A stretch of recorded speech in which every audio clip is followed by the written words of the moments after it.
Hello, I'm John Molesky, and this is Wilson Center Now, a production of the Woodrow Wilson International Center for Scholars.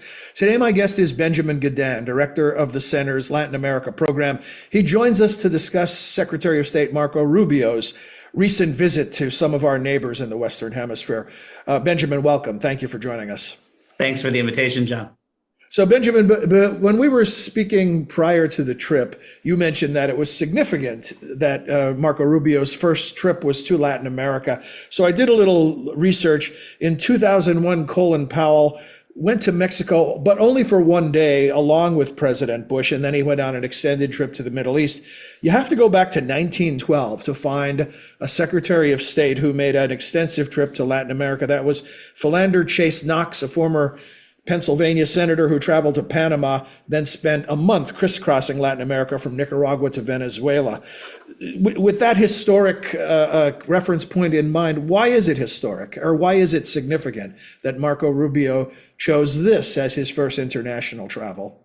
No, absolutely. It's the first time in 20 years, as you point out, that a Secretary of State has traveled to Latin America for his or her first overseas trip, and only the fourth time in history. That's a big deal for those of us who see a lot of importance in the U.S. relationship with Latin America. It rarely gets this amount of high-level attention, and almost whatever the agenda is, I think it's welcome that the United States at least is acknowledging how much what happens in Latin America affects the United States directly. And before we dive into some of the substance of the trip, on the stylistic level, he did his press conferences in Spanish, how significant is that? Does that really matter to the people on the ground? It matters not only the public display of his linguistic skills, but the fact that privately he was able to have conversations in Spanish. Senator Rubio, now Secretary Rubio, has spent a career focused on not only foreign policy broadly, but on Latin America. And I think that's a huge asset right now. He has relationships in the region. He speaks Spanish. He comes from Cuban origins, and he recognizes what the United States has at stake in many of these relationships.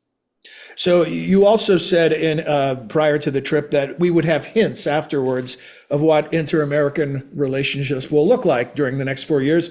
So what do the tea leaves say? What did you observe? Yeah, here it was a bit less surprising and maybe even more traditional, which is to say that migration dominated his agenda almost in every stop. And he traveled to El Salvador, Costa Rica, Panama, the Dominican Republic, Guatemala. Migration took center stage. And the major announcements from all those visits were plans for greater cooperation to accept deportees from the United States or take steps nationally to inhibit the flow of migrants toward America. That, as I said, was something, frankly, that dominated the U.S. agenda under the last administration and even much more intensely now. Some have observed that this administration's approach to relations is less about, we're friends, let's work together, and more transactional. What can you do for me? Whose side are you on? With that in mind, how do you analyze this trip? Yeah, I would almost say that transactional overstates it, because having dismantled the U.S. Agency for International Development, USAID, there's not much on the other side of that transaction. The United States has been using in its relationship with Mexico and other countries in the region the threat of tariffs, even in the case of Panama, the threat of an invasion, in order to extract concessions, mostly related to migration. And so transactional sort of suggests that both sides are offering something for a short-term understanding. Right now, it's a bit more the U.S. intimidating its neighbors in order to get what it wants in the short term. Are they intimidated? So far, yes. I mean, there's a huge power imbalance, as you could imagine. These are asymmetrical relationships. The United States, not only militarily, but economically, dominates much of this region, particularly Central America and the Caribbean. And so these governments have a lot to lose in antagonizing the new U.S. authorities. So, Senator Rubio, or Secretary Rubio now, heads on his trip. And in the meantime, in the background, we have a mini trade war with Colombia that lasted 24, 48 hours. We have overtures about the Panama Canal. How did that affect his reception on the ground? And how did he handle it walking into what could be some really, really tense situations? Yeah, I mean, mostly what he was able to offer was the reversal of the suspension of aid programs. So he would go stop to stop and say, okay, we're going to lift the suspension on existing U.S. assistance to one or several of these countries as a gesture of goodwill and in return for these commitments to work with the United States on migration. There were some other issues admittedly on the agenda. The United States, for example, the Dominican Republic worked cooperatively against Venezuela. There was the capture of a Venezuelan plane that would be then seized and brought to the United States. There were promises in Guatemala to work together on law enforcement. So there are still some issues that have elbowed their way onto the agenda, but overwhelmingly, it was a conversation about what are the U.S. interests in stopping migration and how can these countries get in line. Have you had a chance to review any of the local press coverage from the various stops along the way? And if so, how was he covered? Was it positive? Was it negative? Was it neutral? Anything that emerged as a pattern? I think there was some level of excitement that he was speaking Spanish and that he was visiting the region so early. As I said, I do think that's a great sign of U.S. re-engagement in the Americas. I think there was a sense of relief in many of the countries that so far they're evading what occurred with Colombia, what has occurred with Mexico, which is either some clashing between the governments or even the imposition of tariffs. And so I think for right now, much of the region is trying to keep its head down, show that it can be a reasonable partner to the United States, and avoid any backlash from Washington. Panama was one of the stops, and that perhaps was the most delicate situation given President Trump's overtures about the canal. How did that leg of the trip go? That was turbulent. His meetings, by all accounts, went very well. He's a professional diplomat, having worked in foreign policy his whole career. We discussed his ability to speak Spanish, his relationships in the region, and it seemed like he was working out agreements with the Panamanians well short of President Trump's demands for the canal to be turned over to the United States, but steps that would have satisfied the United States that Panama was taking seriously some of President Trump's concerns. However, after his meetings, there were much more aggressive statements from the State Department and from the White House that ultimately siphoned a lot of the goodwill away from that relationship. And what is the aftermath in terms of actual agreements? Is there anything of significant substance? I know there was the offer about housing prisoners was that in El Salvador, I believe? Is there anything of substance that emerged, and when, if any time soon, will those things begin to manifest? Yeah, I think from the perspective of the State Department, the biggest wins from this trip were these commitments from El Salvador to welcome not only Salvadorans being removed from the United States, but also third country nationals that for one reason or another can't be returned to their home countries, and to house Venezuelan gang members arrested in the United States in this new mega prison that El Salvador has built to house its own gang members.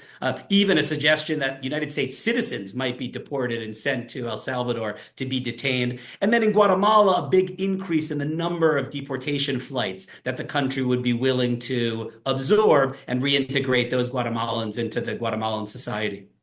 Is it, and some have observed that with some of the agreements with Mexico and Canada to delay those tariffs, that some of these promises are easier to make and harder to actually deliver on, and then how we measure their effectiveness.